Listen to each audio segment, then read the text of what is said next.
저는 두 가지 섹터를 지금 최근에 관심 있게 보고 있는데 하나는 컨텐츠고요. 컨텐츠이고요. 또 하나는 이제 위드 코로나입니다. 계좌에 따른 총액 대비 리스크 관리.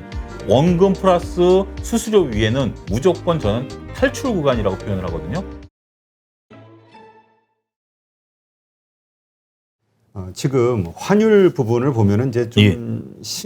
1,180원 이제 넘어서 이제 90원 네. 올라가고 있죠. 예, 맞습니다. 근데 예. 이게 어쨌든 우리가 좀 내려야 외국인이 좀 사주지 않을까 이렇게 기대를 하고 있는데 네. 일단 수구 외국인이 들어올 만한 어떤 좋은 요건은 아닌 것 같아요.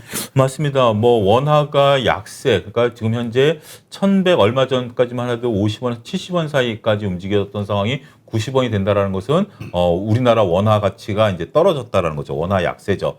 상대적으로 지금 현재 그 달러가 강세인데 이런 원인이 어디 있느냐가 저는 중요하다라고 보여집니다. 우리가 단순하게 원화 강세 이꼬로 외국인들이 들어온다. 외국인들이 그러니까 여러분들 이렇게 환율을 잘 모르시는 분들은 1,190원의 외국인들이 우리나라 환을 사서 다시 1,100원에 달러로 사게 되면 90원만큼 이득이 되는 거죠.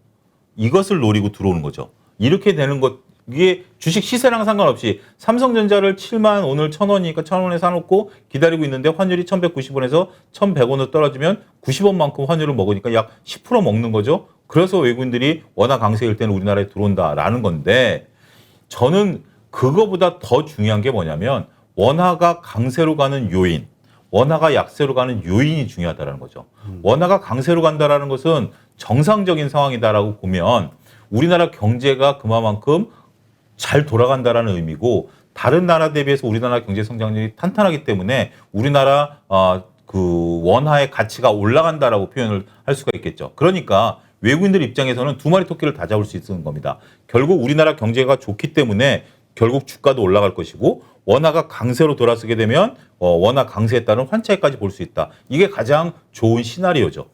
지금 원화가 약세이다 보니까 외국인들이 못 들어오는 상황이다라고 보는 것은 제가 볼 때는 그렇게 정확한 시각은 아닐 수 있다.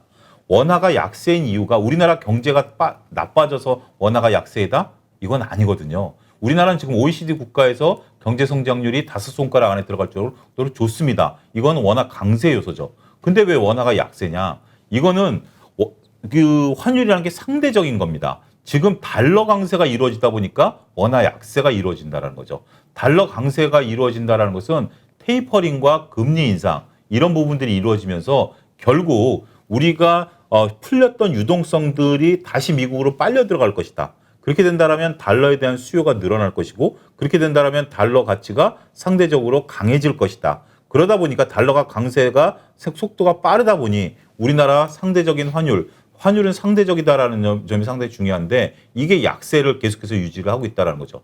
지금 외국인들이 환을 보고 지금 우리나라 들어오는 것은 2021년에 제가 봐서는 이 도식은 좀 안 맞는다라는 거죠. 우리가 1,170원에서 50원까지 온다 그래서 외국인들이 갑자기 사고 30원 되는데 갑자기 사고 그런 적은 없었습니다. 외국인들은 그냥 간헐적으로 사고 싶을 때 샀고요. 팔고 싶을 때 팔았습니다.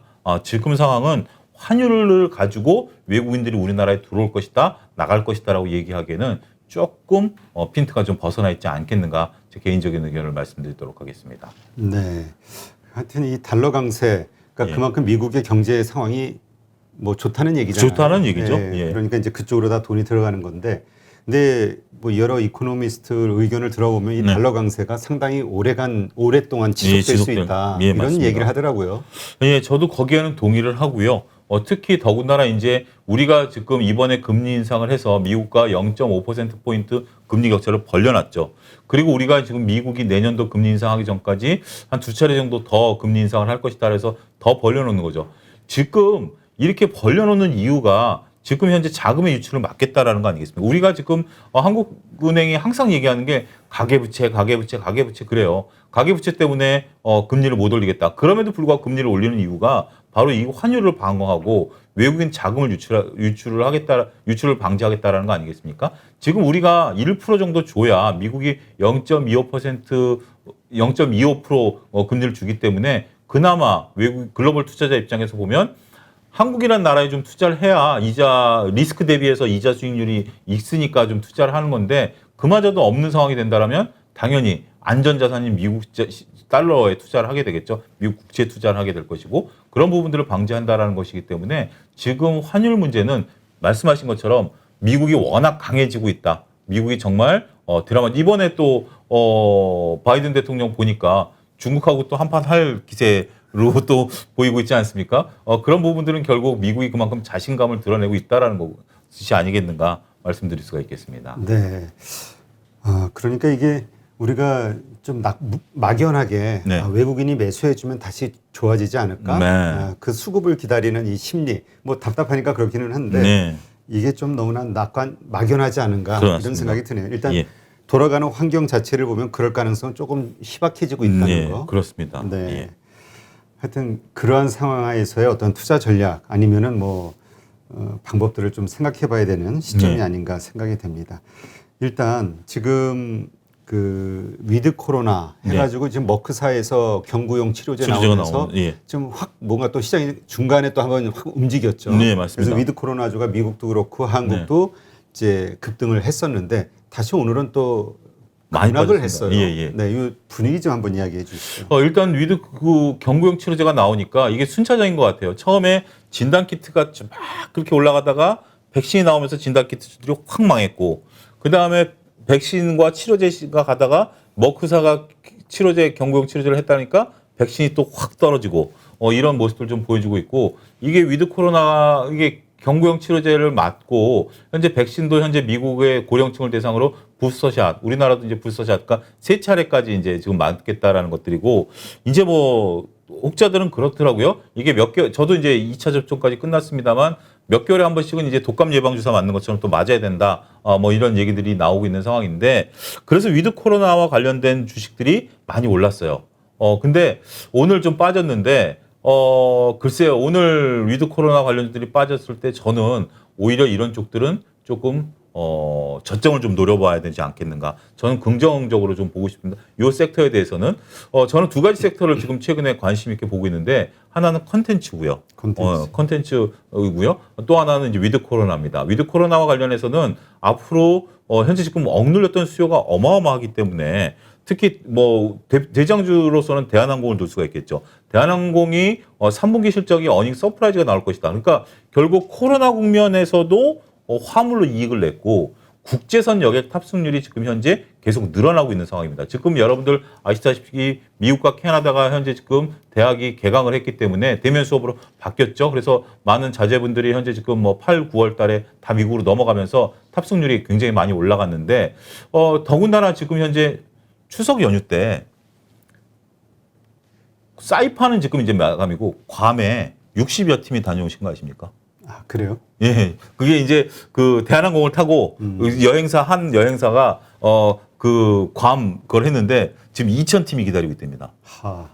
그러니까 우리 이 추석 연휴 때 여러분들 놀러 가고 싶으셨죠? 저도 그랬는데 60팀은 갔다 왔답니다.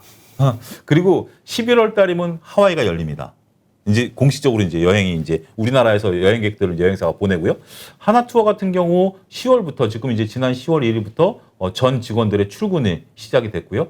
정말 기업 입장에서는 소위 말해서 돈 냄새를 맡는 거 아니겠습니까? 야, 이제부터 우리는 출근해도 되겠다. 이제 그렇게 해서 시작이 되고 있고 지금 11월부터는 여러분들이 뭐 관광이 됐던 아니면 뭐 공무가 됐던 저처럼 두 차례 맞으신 분들은 미국 왔다 갔다 할 수 있지 않습니까? 이런 거가 열리게 된다라면 저는 위드 코로나 관련주들은 좋다. 근데 이것도 이제 선별이 필요하다라고 말씀을 좀 드릴 수가 있겠어요. 위드 코로나 관련주들도 오늘 이제 대한항공이 좀 빠지다 보니까 아시아나항공과 기업 결합 심사가 좀 불발이 돼서 빠진 거 아닌가라고 보는 시각도 일부 있었는데 저는 거기에 동의하지 않고요. 그렇다면 대한항공하고 아시아나항공만 빠졌어야죠.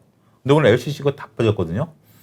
아시아나항공과 저는 대한항공과 굳이 결합 안 해도 된다라고 봅니다. 왜냐하면 지금 아시아나항공 같은 경우는 중국에서의 그 이미지 그러니까 우리가 이제 삼성전자, 애플 이런 것처럼 아시아나항공 이거에 대한 그 선호도가 굉장히 높아요. 그러니까 지금 중국에서는 우리가 그거 혹시 기억하시나요? 옛날에 아시아나항공 비행기가 미국 LA 공항에 내리다가 꼬리가 땅에 닿아가지고 몇 명이 사망하는 안타까운 사고가 있었어요. 근데 거기 사망한 사람들이 중국 유학생들이었어요. 아, 그래요? 예, 그러니까 중국에서 미국을 갈 때 방법이 몇 가지가 있는데 중국 땅덩어리가 어마어마하게 넓지 않습니까? 그러면 예를 들어서 저 티벳 같은 데서 있던 사람이 미국 LA까지 날아간다? 거기는 LA 노선이 없어요. 그러면 북경으로 와서 환승을 해서 미국으로 가든지 아니면 거기서 아시아나를 타고, 그러니까 얘 티벳이 노선이 있는지 모르겠습니다만 지금 아시아나 깔려있기 때문에 아시아나를 타고 인천공에 내려서 거기서 비행기를 갈아타고 이 두 가지 방법이 있습니다. 그만큼 아시아나가 중국 시장에 있어서의 점유율이 굉장히 높거든요. 그런 부분들을 감안하게 된다면 저는 그건 악재가 아니다. 그리고 제가 선별해서 말씀을 봐야 된다고 말씀을 드릴 수가 있는데 지금 위드 코로나와 관련해서 우리가 과연 수혜를 볼 수 있는 종목과 별 수혜가 없는 종목들이 우리를 구분하셔야 된다고 말씀드리고 싶어요. 이게 무슨 얘기인 거 아니? 여행사 여러분들이 지금 제가 앞서 말씀드렸던 뭐 괌, 사이판, 지금 하와이 노선이 열리는데 개별 여행 가시겠습니까? 단체 여행 가시겠습니까? 저는 개별 여행만 다녔었거든요. 단체 여행을 우리 저기 뭐 친척 뭐 환갑잔치 때는 한번 그 일본 갔을 때 이제 그때 외에는 없는데 저는 지금 간다면 단체 여행 가겠습니다. 검증된 호텔, 검증된 식당, 지금은 나가는 게 목적이지 뭐 이렇게 다니면서 막 이렇게 구석구석 다니는 건 좀 불안하죠. 그렇죠. 그러다 보면 수혜를 받을 수 있는 여행은 노란풍선일까요? 하나투어일까요? 왜 이러냐면 노란풍선은 티켓 발매 회사고요. 하나투어는 여행객을 모집해서 나가는 대표적인 회사 아니겠습니까? 그러면 여러분들이 나는 그래도 자유여행 갈 거야 라고 하시면 노란풍선이라든지 인터파크가 좋고요. 그렇지 않다면 하나투어나 모두투어가 좋을 수 있습니다. 그러면 GKL과 강원랜드 중에서 누가 수혜를 볼 것인가? 저는 강원랜드라고 봅니다. GKL 같은 경우는 중국이나 일본인들이 들어와 줘야 되는데 그렇죠. 그거는 들어오면 우리나라에서 15일 격리해야 돼요. 우리가 위드 코로나라고 하고 일본도 지금 위드 코로나라고 해서 그건 자국 내의 문제지. 그렇다면 지금 위드 코로나를 하게 되면 뭐 제가 뭐 마카오 갈 거 강원랜드 가겠다. 이거는 있습니다만 GKL은 가고 싶어도 못 가잖아요. 그건 중국이나 일본 관광객들이 들어와 줘야 되기 때문에 그거는 좀 구분할 수 있다. 뭐 호텔 뭐 면세점이라든지 이런 것들은 중립이다. 이건 뭐 그렇게 화장품 같은 경우도 여러분들이 좀 생각하시는 거와는 좀 결이 다를 수도 있습니다. 물론 아직까지 보따리 상들은 다닌다고 하더라고요. 따이공들은 다니고 있는데 화장품 같은 경우 우리가 이제 위드 코로나 하면 마스크를 벗고 색조 화장까지 하겠다라고 다 올랐는데 과연 마스크 벗을 수 있을까요? 그런 부분들을 좀 생각하면 그러니까 이런 식으로 조금 나눠서 생각하시면 지금 종목들이 워낙 많다 보니까 그렇죠. 종목들이 워낙 많다 보니까 무엇을 사야 될지 모르겠다라고 하시는 분들은 이렇게 조금 구분하시면 집중해서 투자하실 수 있는 어차피 저희들이 한정된 자금을 가지고 한정된 종목 사야 되니까 그렇게 집중하시면 조금 낫지 않을까 말씀드릴 수가 있겠습니다. 네. 그러니까 진짜 수혜를 받는 진짜 위드 코로나 주식을 찾아라. 네. 이게 핵심인 것 같은데 예. 어쨌든 지금 대부분 일단 이동과 관련해서 먼저 포인트를 좀 가지고 계신 것 같네요. 네, 그렇고 여러분들이 또 한 가지 혼동하시는 게 LCC 부분에 있어서 현재 물론 시간대, 낮 시간대가 아니고 주말 때는 제주도 노선이 LCC 부분에 있어서 자리가 꽉 차니까 지금 제주도 얼마 전까지만 하더라도 3박 4일 렌트카 비용이 50만 원이 넘었었다면서요. 뭐 그럴 정도로 사람들이 많이 몰려온 상황인데 근데 여러분들 아셔야 될 게 LCC라든지 대한항공이 제주도로 비행기를 띄우는 거는 적자 노선입니다. 이게 제가 이제 항공사 다니시는 분들에게 수차례 얘기를 들었는데 비행기가 딱 떠서 고도를 잡자마자 내려와야 된답니다. 근데 그게 1시간인데 1시간으로 갈 수 있는 상해라든지 오사카 같은 경우 티켓 가격이 30만 원에서 50만 원이에요. 제주도는 10만 원 아닙니까? 그렇죠. 그러면 상해나 오사카를 띄우면 그거는 이익이 남는데 이 제주 노선은 그거를 하기 위한 발판으로 서비스 노선이다라고 항공사는 생각을 한답니다. 그렇기 때문에 제주 노선이 되니까 LCC가 이익을 볼 것이야? 그거는 잘못된 조금 시각이다 말씀드릴 수가 있겠습니다. 그런 이야기가 한 번 있었죠. 예. 그러니까 동남아 쪽, 네. 뭐 지금 풀리면 멀리 뭐 유럽이나 미국을 가겠냐, 가까운 그렇습니다. 동남아를 가겠냐. 이제 합리적으로 보면 가까운 동남아 쪽이겠죠. 네, 그렇습니다. 이쪽에 노선이 많은 비행사가 어디냐, 예. 이걸 봐야 된다 하는 얘기도 한 번 있기는 있었어요. 있었습니다. 그게 이제 LCC들이 대부분 차지하고 있었고 아시아나가 중국 가까운 중국, 그 다음에 이제 저쪽 동남아 쪽도 지금 좀 베트남이나 이런 데 좀 답답하긴 한데 그쪽은 LCC들이 좀 장악을 하고 있었죠. 네. 그렇게 보시면 되지 않을까 말씀드릴 수가 있겠습니다. 그래서 이제 이러한 그 위드 코로나 상황이 됐을 때 어디를 많이 갈 것이냐 이제 생각을 해서 이러저러한 의견들 가운데서 자신이 그 가능성이 높다라고 생각하는 네. 그 회사를 사면 되겠네요. 그렇습니다. 여러분들이 나름대로 한번 상상의 나래를 한번 펼쳐보시죠. 여러분들 입장에서 본다라면 어떤 여행, 어떤 외국을 나가는 그런 것들이 일어날 수 있겠는가라는 부분들이 포커스가 맞춰져야 되지 않을까 말씀드릴 수가 있겠습니다. 네. 하여튼 뭐 위드 코로나 해가지고 뭐 사실 그 전서부터 리오프닝주 해가지고 참 많았어요. 진짜 말씀하신 화장품부터 시작해가지고 소비주들, 네. 예, 뭐 의류주들까지도 오르기는 했었으니까. 네, 그렇습니다. 근데 일단 진짜 그 가운데서 가장 큰 수혜를 받을 만한 곳이 어딜까 네. 고민해 볼 필요는 있겠네요. 네, 그렇습니다. 그러니까 실질적으로 소매점주들도 그렇습니다. 편의점주들이 왜 못 오르냐면 우리가 위드 코로나 코로나 국면에서 편의점 이용을 많이 하지 않았습니까? 인근 물론 편의점들을 많이 이용을 하는데 편의점주들이 왜 저도 그랬어요. 왜 못 올랐을까? 그리고 리포트를 이제 천천히 보니까 그런 내용들이 있더라고요. 저도 그래요. 동네 편의점을 이제 슬리퍼 끌고 쓱 가면 필요한 것만 사갖고 옵니다. 그렇죠. 예를 들어서 우유가 먹고 싶다라든지 뭐 주전부리가 먹고 싶다라고 한다라면 그런 정도를 사오죠. 근데 우리가 예를 들어서 놀러를 갔다. 뭐 예를 들어서 야구 경기를 보러 갔다. 정말 신나는 일이죠. 그러면 정말 뭐 맥주도 좀 사고 편의점 갖고 야 담어 뭐 이렇게 사는데 그 매출 예, 그렇죠. 야 좀 먹자 뭐 이렇게 해서 오징어도 좀 담고 막 이렇게 담는데 그 매출이 이루어져야 되는데 그게 역시 과소비가 이루어져야 되는데 과소비가 안 일어나다 보니까 편의점이 조금 주춤하다. 그래서 결국 편의점도 이게 코로나와 같이 가는 거는 좀 결이 다르다 말씀드릴 수가 있겠습니다. 네. 근데 지금 말씀하신 항공주 저도 이렇게 정말 괜찮겠다 이런 생각에는 동의가 되는데 네. 이제 결국은 밸류에이션이잖아요. 네. 지금 어쨌든 많이 올라왔단 말이죠. 맞습니다. 오늘 뭐 좀 빠지기는 했지만 지금 이게 미리 다 선반영된 거 아닙니까? 우리 증권 시장에서 마법의 단어잖아요. 네, 맞습니다. 선반영. 올라도 선반영, 예.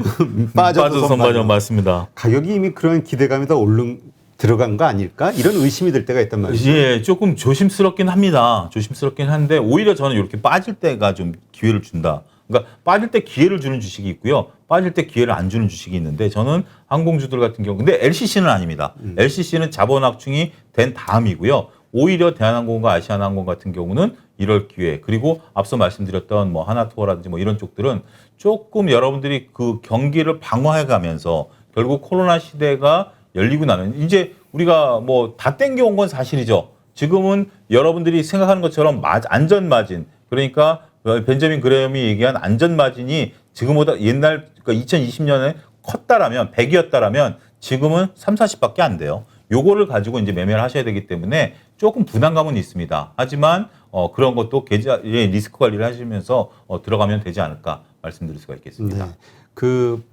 샀다가 예. 매도하는 시점 이거는 어떤 거를 뭐 좀 포인트로 삼아야 될까요? 기준으로? 개인적인 걸 오픈을 할까요 오늘? 하시죠. 예. 오랜만에 오셨는데. 예, 오래간만에 왔으니까 오픈을 하겠습니다. 여러분들 손절매라는 단어에서 몇 프로 손절매를 해야 되느냐 가장 궁금하시죠? 혹자들은 10%에서 손절매하라는 얘기들을 보편적으로 많이들 하십니다. 근데 현실적으로 10%에서 손절매하기가 쉽지가 않아요. 그러면서 여러분들이 드는 생각이 뭐죠? 내가 여기 10%에서 손절매를 딱 하면 툭 치고 다시 올라가지 않을까? 그렇지. 공감하시죠? 여러분들이 손절매 못하는 이유인 거예요. 20일 이동평균선 깨지면 손절매 할 거야. 20일 이동평균선 깼다 다시 올라가지 않을까? 그게 전문용어로 휩소입니다. 속임수. 휩소를 생각하는 순간 손절매는 영원히 못합니다. 그래서 여러분들이 만약에 10%의 손절매를 할 것이야. 20일 이동평균선이 깨지면 손절매 할 것이야 하면 저는 하라라고 말씀을 드려요. 그건 원칙이고요. 그런 원칙을 좀 지켜나가는 게 첫 번째고요. 두 번째 이게 핵심입니다. 10%의 손절매 쉽지 않다라고 말씀드렸죠. 그러면 차영주 소장 너는 어디에 손절매 하느냐? 저는 계좌 관리라고 계속 앞서도 언급드렸고 계좌를 관리하면서 합니다. 이게 무슨 얘기인 거 아니? 제가 1,000만 원이란 돈으로 주식 투자를 한다라면 저는 이 1,000만 원에서 몇 프로까지 내가 한번 매매해서 손실을 볼 것인가를 미리 정합니다. 10%, 20%, 30% 이건 투자자마다 다 다르겠죠. 예를 들어서 20% 정도까지 내가 그러면 1,000만 원 20%면 얼마죠? 200만 원입니다. 200만 원이 되면 나는 이제 200만 원을 잃을 수 있다는 걸 이미 각오를 했어요. 근데 지금 같은 장엔 좀 반신반의해. 그러면 그리고 이건 장기로 가져갈 거야 라고 한다면 저는 1,000만 원을 다 담을 수는 없고요. 예를 들어서 제가 500만 원을 담았다라고 하죠. 그러면 저의 손절 한도는 몇 프로죠? 40%가 됩니다. 그 종목에 대해서. 그러니까 종목에 따라서 10%가 되는 게 아니라 내가 장기 투자한다라는 것은 앞서 저희가 이제 얘기한 것처럼 이렇게 오르락 내리락하는 변동성을 이겨내기 위해서 40%까지 변동성이 되고요. 제가 만약에 야, 이 종목은 단기에 한번 내가 쇼부를 뭐 걸어봐야지. 치고 빠져야지. 이게 공감이 가시죠? 쇼부를 걸어가지. 그럼 1,000만 원 다 몰빵을 찍는 거죠. 그럼 20%입니다. 손절매 라인. 좀 짧은 거죠. 여기에 신용까지 들어왔다? 그래서 2,000만 원씩 샀다? 그럼 10%입니다. 그런 식으로 저는 계좌에 따라서 리스크 관리를 좀 해나갑니다. 그러면 자연스럽게 자산 배분이 돼요. 장기 투자를 하고 좀 내가 이것을 길게 끌고 가겠다라고 하면 자산 배분이 작아지고요. 커지는 게 아닙니다. 커져서는 못 견딥니다, 여러분. 그렇지 않고 진짜 쇼부를 쳐야 되겠다. 저도 신용 가끔 쓰거든요. 그렇게 되면 손절매가 짧아지는 거죠. 그러면서 계좌의 리스크가 관리가 되기 때문에 저는 이러한 부분들 제가 어떠한 방송에서도 오픈 안 했던 저만의 방식입니다. 제가 하루에서 처음 오픈합니다. 계좌에 따른 이런 말씀 여러분 처음 들어보셨을 거예요. 계좌에 따른 총액 대비 리스크 관리 이거 여러분들 한번 고민해 보시면 많은 아이디어를 얻으실 수 있을 겁니다. 네. 일단 요거는 손절매와 관련한 어떤 팁이신 것 같고요. 예. 근데 이제 아까 말씀하셨듯이 대한항공이 좋아서 샀어. 예. 주가가 올라. 그러니까 예. 언제 팔 것이냐의 문제. 아, 그러면 저는 그렇게도 합니다. 팔 거에 대한 것은 고점을 모르죠. 근데 파는 것은 약간 느슨해도 상관이 없다. 예를 들어서 팔고 나서 올라간 거에 대해서는 저는 그래요. 까치밥이라는 거 혹시 여러분들 우리 미담 아시죠? 이렇게 그 감나무에 감이 딱 걸려 있을 때 제일 꼭대기에 있는 걸 안 따지 않습니까? 그러면 이제 그걸 까치밥이라고 해서 새들도 먹어라라는 얘기인데 실상은 그걸 못 따니까 그냥 새들 먹어라라고 냅두는 건데 저는 그래요. 내가 올랐으면 그래 다른 사람도 먹어야지 생각을 하는데 저는 올라갈 때 팔지 않고요. 올라가다 꺾이면 그러니까 저는 장중에 6%가 만약에 이 종목이 빠지면 무조건 손절하도록 예약 매매를 걸어 놓습니다. 그러니까 지금 예를 들어서 10,000원에 산 주식이 쭉 올라가다가 12,000원, 13,000원 됐다가 13,000원 기준에서 6%가 빠지면 무조건 팔리고요. 아니면 이동평균선을 저는 이용해서 매도를 합니다. 그렇게 하고 마지막으로 제가 금과 옥조처럼 지키는 것은 이익을 손실로 되돌리지 마라. 그러니까 10,000원에 산 게 11,000원 같이 가다가 빠지면 이건 손절매 시점 이익을 시장이니까 좀 애매해요. 예. 한 10% 남았다가 5%, 6% 남으면 좀 애매해요. 그럼 지켜볼 수밖에 없거든요. 그러면 그러한 시점에서 아니고 어디에 제가 로스컷을 걸어놓냐면 1,100원에 걸어놓습니다. 그러니까 수수료에서는 그러니까 11,000원이 갔고 12,000원이 갔다가 쭉 떨어지면 지켜보다가 1,100원이면 무조건 팔아. 그러면 사람들이 그것도 쉽지 않아요. 야, 12,000원에 팔았으면 되는데. 그때 내가 왜 못 팔았을까? 고점을 보게 되죠. 예, 왜 못 팔았는데 그거 어차피 다음 기회에 노리시면 되니까 그 대신 그게 왜 못 팔았지 고민하다가 9,000원, 8,000원 되면 손해 아닙니까? 따라서 원금 플러스 수수료 위에는 무조건 저는 탈출 구간이라고 표현을 하거든요. 그렇게 빠져나온다라고. 이거 너무 다 드러내는데. 그래도 오래간만에 나왔으니까 제가 많이 기다려주셨으니까 오픈하겠습니다. 알겠습니다. 네, 하여튼 주식을 사신 분들, 뭐 자기만의 매매법이 있으신 분들은 뭐 그렇게 하시면 되는 거고요. 아직 기준을 잘 모르고 좀 이렇게 헷갈려 하시는 분들이 있다고 하면 좀 참고하셔서 그렇습니다. 자신만의 기준을 또 만드셔서 하여튼 리스크 관리 혹은 이익 관리를 잘 하실 수 있는 자신만의 기준을 좀 만드시기 바랍니다. 네, 오늘 우리 차영주 소장님 오랜만에 나오셔서 탈탈 털고 가시는데. 아니, 괜찮습니다. 여러분들이 그렇게 해서 정말 중요한 것 같아요. 그러니까 이건 저만의 기준이고요. 이거를 여러분들이 저도 이제 저 혼자 이거 된 게 아니고 많은 위대한 투자자들의 책을 보면서 그 노하우들을 이제 해서 저만의 이제 방법을 만든 것이고요. 여러분들도 이런 것들을 참고하셔서 여러분들 성향에 맞는 계속 저희들이 강조하지 않습니까? 성향에 맞는 그런 것들을 꼭 찾으십사라고 말씀드리고 싶습니다. 네, 알겠습니다. 일단 결론적으로 말씀드리면 그 위드 코로나와 관련해서 진짜 가장 큰 수혜를 받는 것은 대한항공이다라고 개인적으로는 믿고 있으시다는 그렇습니다. 이걸로 마무리를 하겠습니다. 네, 오늘 좋은 인사이트 함께해 주셔서 고맙습니다. 감사합니다.